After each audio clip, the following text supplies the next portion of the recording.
আমি আসবো এই জায়গা থেকে কৌস্তবের কাছে, আমি আসছি পঙ্কজবাবু আপনার কাছে। কৌস্তব, মন্ত্রী বেরোতে পারছেন না, যারা গেছেন জেলে তারা বেরোতে পারছেন না, যাতে বাকি গোটা মন্ত্রিসভা না যায় তার জন্য আমি দেখলাম গতকালে, যেখান থেকে আমি আজকে আলোচনা শুরু করছি, যে ভয়টা আসলে কোথায়, কার পাশে, কাকে বাঁচানোর জন্য লড়াই করছে।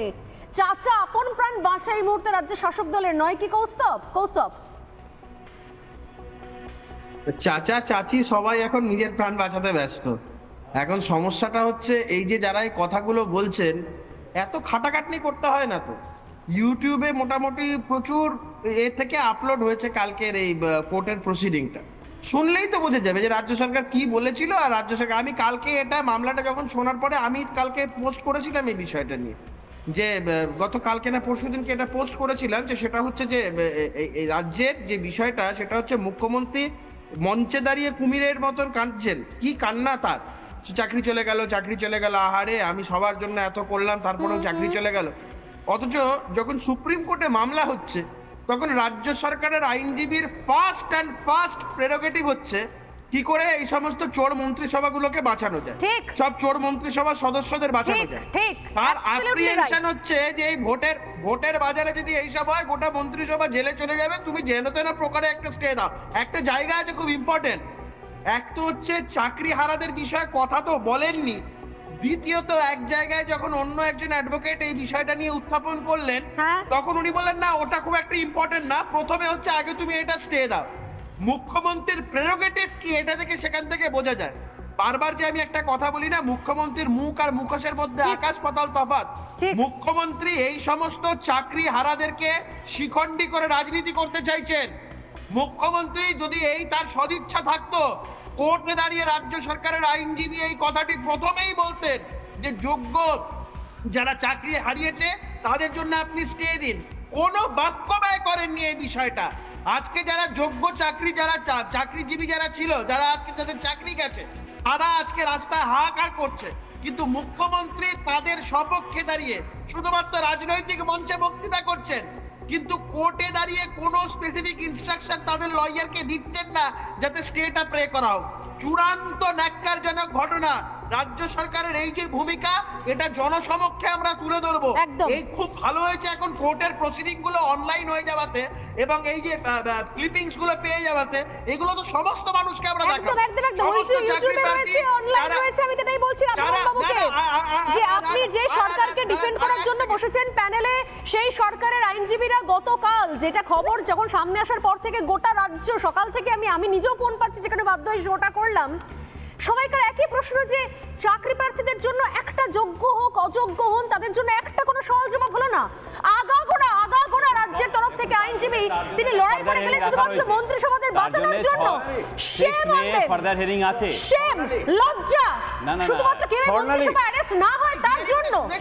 আমি আসবো ইতিমধ্যে ফিরদৌস শামীম, আমি আসছি, আপনি বলবেন, এক এক করে বলবেন, সবাই শুনছেন, সমস্ত চাকরি প্রার্থীরা, সমস্ত চাকরি প্রার্থীরা শুনছেন, এক এক করে প্লিজ। ফিরদৌস শামীম যোগদান করেছেন, ফিরদৌসকে ধন্যবাদ জানাবো, স্বাগত জানাবো। তার পাশাপাশি পঙ্কজ রায় অনেকক্ষণ ধরে হাত তুলছেন। পঙ্কজ বাবু, এটা কি নির্লজ্জ প্রতিচ্ছবি! মঞ্চে দাঁড়িয়ে গরম গরম ভাষণ যে আমি জান দিয়ে দেবো, আমি প্রাণ দিয়ে দেবো, আমার গ্যারান্টি, আমি বাঁচিয়ে দেবো, আর আসলে যখন আইনজীবী পাঠাচ্ছি আমি, তখন আইনজীবী শুধুমাত্র বাঁচাচ্ছেন মন্ত্রীদেরকে। এই বিষয়টাকে সামনে আনার জন্য প্রথমত আজকে মুখ্যমন্ত্রী যে বক্তব্য, চাকরি খেকো, আমি বলছি উনি প্রজন্ম খেকো।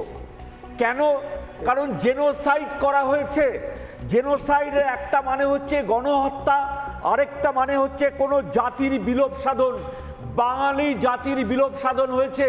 পশ্চিম বাংলায় কালকে শিল্প হবে না, কিন্তু প্রাইমারি থেকে বিশ্ববিদ্যালয় যে নিয়োগ, সেই নিয়োগকে 1 লক্ষ চাকরি at stake at this moment, এটা একটা ব্যাপার। এবার আমি আসি চাকরিটা কি করে হয়। 3টে অংশ, একটা হচ্ছে API, academic performance index.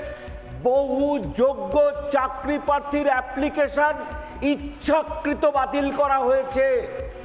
Number 2, OMR, যে ওএমআর ধ্বংস করে দেওয়া হয়েছে, নষ্ট করে দেওয়া হয়েছে। তৃতীয়ত ইন্টারভিউ, পেন পেন্সিল। আমি এই বিষয়টা শুধু মিডিয়াতে তখন তুলিনি, মাননীয় তৎকালীন মন্ত্রী ছিলেন না এমপি সুভাষ সরকার পার্লামেন্টে এটা তুলেছিলেন, যেটা আমি মিডিয়ার সামনে বলেছিলাম। তাহলে তিনটে অংশে আপনি দুর্নীতি করেছেন, একটা হচ্ছে এপিআইতে, একটা হচ্ছে ওএমআরে, একটা ইন্টারভিউতে, তারপর স্বচ্ছতার প্রশ্ন আসে না। কিন্তু পঙ্কজ বাবু সবটাই তো মন্ত্রিসভা জানতো, সবটাই তো মন্ত্রিসভা জানতো। ফিরহাদ হাকিম নিজে একদিন আমি বলিনি, শুনে নিন ফিরহাদ হাকিম তিনি নিজে একসময় বলেছিলেন, শুনে নিন ফিরহাদ হাকিম তিনি নিজে বলেছিলেন যে মন্ত্রিসভার সিদ্ধান্তের জন্য সবাই দায়ী, পার্থ চট্টোপাধ্যায় একা দায়ী নয়। ফিরহাদ হাকিম বলেছিলেন একদিন। ফাঁকি দিতে কেউ পারবে না। আমরা জানি আজকে আমি টেটের মানদণ্ড পরিবর্তন হয়েছে পরীক্ষার আগে এবং পরীক্ষার পরে। পরীক্ষার আগে লিখিত পরীক্ষার যে নম্বর সেটা বেশি ছিল, আর পরীক্ষা নেওয়ার পরে মৌখিক পরীক্ষার নম্বর বাড়িয়ে দেওয়া হয়েছে। এটা ম্যানিপুলেশন নয়, আমি আসবো, যেটা সিবিআই রিপোর্ট টেট নিয়ে আসবো। টেট নিয়ে তো আজকে বোমা ফাটিয়ে দেওয়া হয়েছে, ওই টেট নিয়ে আসবো। তবে ফিরদৌসের কাছে যাওয়ার আগে বলি, যেখান থেকে আজকে আলোচনা শুরু করেছিলাম, যে আসলে মন্ত্রীদের বাঁচানোর জন্য উদ্গ্রীব হয়ে রয়েছে রাজ্য সরকার। গতকালের শুনানির পরে ছত্রে সেটা স্পষ্ট। কারণ মমতা বন্দ্যোপাধ্যায় নিজেও জানেন যে যত বড় স্ক্যাম হয়েছে গোটা মন্ত্রিসভা জেলে চলে যেতে পারে। বালু অর্থাৎ জ্যোতিপ্রিয় মল্লিক অ্যারেস্টের সময় তো একই আশঙ্কা প্রকাশ করেছিলেন তিনি। একবার শুনুন এবং আজকে কানেকশন পেয়ে যাবেন আপনারা, শুনুন। সবাইকে অ্যারেস্ট করলে পশ্চিমবঙ্গ সরকারকে আমাকে ডিফার্ম করতে দেবে, ভাবছে সব মিনিস্টারকে অ্যারেস্ট করলে কিছু না কিছু বলে প্রমাণই হলো না, চোখ আপনারা বানিয়ে দিলেন। একবার ভাবছেন তার পরিবারটার কি অবস্থা, তার পরিজনদের কি অবস্থা, তার সতীর্থদের কি অবস্থা? আপনারা তো বলে দিচ্ছেন সবাই কি সাধু যারা বলছে, তাদের নিজেদের কত বড় ফ্ল্যাট আছে জানি না আমরা, যারা এই কথাগুলো বলছে তাদের নিজেদের কত বেনামি প্রপার্টি আছে জানি না আমরা, আয়করের টাকায় কারা বিদেশে গেছিল আমরা জানি না। আরো অনেক সংস্থা আছে, নামগুলো জানা আছে, কিন্তু আমরা পলিটিক্যাল ভ্যান্ডাটা হিসেবে কিছু করিনি। 2022-এর 5ই মে আপনারা দেখেছেন মন্ত্রিসভা মিটিং করে অতিরিক্ত শূন্যপদ তৈরি করার যে রেজুলেশন ক্যাবিনেট নোটে নেওয়া হয়েছে, এটাই অত্যন্ত বিপজ্জনক। আমাদের বক্তব্য, এই অতিরিক্ত শূন্যপদ তৈরি করে রেগুলারাইজ করতে তিনি কাদের চেয়েছিলেন? যারা অযোগ্য, যাদের ওএমআর-এ 0, 1, 2, 3 আছে, এবং যারা মূলত টাকার বিনিময়ে চাকরি কিনেছেন।